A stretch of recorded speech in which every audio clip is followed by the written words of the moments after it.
The ocean was too calm for something that deep. That was the first thing Lena noticed when the cruise ship engines went silent. No storm. No warning, just the low mechanical hum beneath their cabin floor fading into nothing.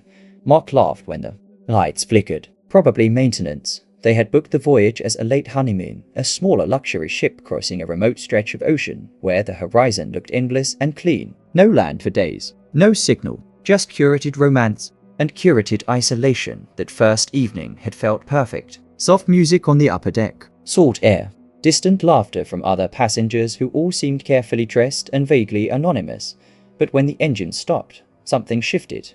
The ocean flattened, not rough, not restless.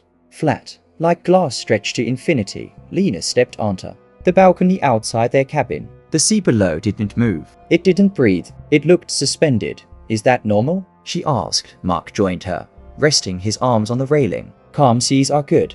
But his voice lacked conviction. There was no wind. Even the flag at the ship's stern hung limp. The silence wasn't absence of sound. It was pressure. Then came the announcement.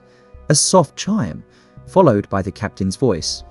Ladies and gentlemen, we are experiencing a brief navigational recalibration. Please remain in your cabins until further notice. The phrasing felt rehearsed. Mechanical. Almost. Detached. Mark shrugged. See? Nothing. But Lena didn't move. Far out in the distance, she thought she saw something.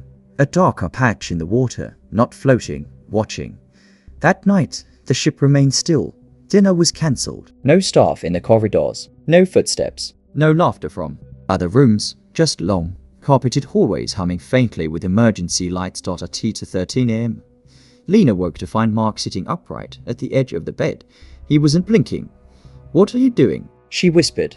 I heard knocking. He said quietly. From where? The hull. A slow, deliberate sound echoed faintly through the metal walls. 3 knocks. Pause. 3 knocks. Not loud. Not violent. Measured, like someone checking if something inside was still there. Lena swallowed. It's the water. Mark turned to her slowly. There are no waves. The knocking came again. This time closer by morning. The sky had turned the wrong color. Not stormy, not bright. Just a pale, diluted grey that erased depth from the upper deck. Passengers stood in uneasy clusters. Some whispered. Some stared. Overboard, the ocean stretched flat and endless in every direction. In a horizon line.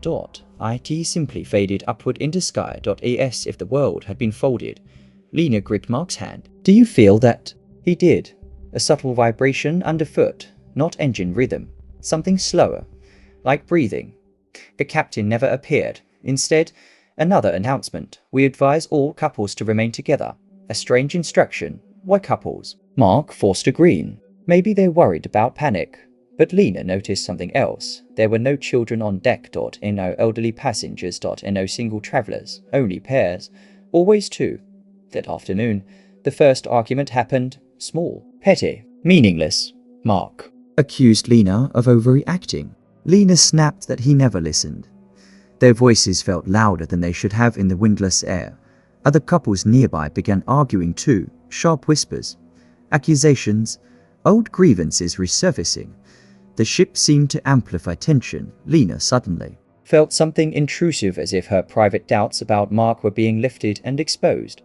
She looked around. Several couples had separated. Standing at opposite sides of the deck, one woman was crying quietly. Her husband stared blankly at the sea. Then, without warning, he climbed the railing. No screamed. No rush to stop him. He simply stepped forward. There was no splash. No ripple. The water absorbed him without disturbance. The surface remained perfectly smooth. A crew member calmly escorted the woman away. Please return to your cabin, he said softly. As if nothing had happened that night. The knocking returned, louder now, directly beneath their cabin floor. Mark paced. They're not telling us something. Lena sat on the bed, staring at the darkened porthole. I think it's telling us something. The metal beneath them vibrated. Gently. 3 knocks. Pause. 3 knocks. Mark pressed his ear to the floor. It's rhythmic. Like a signal? Lena asked.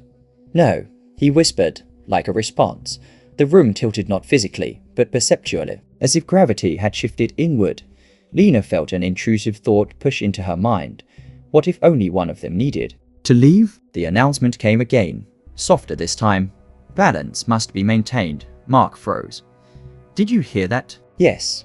Balance of what? The knocking stopped. Silence returned. Then the ship moved. Not forward, not backward. Down. Just slightly.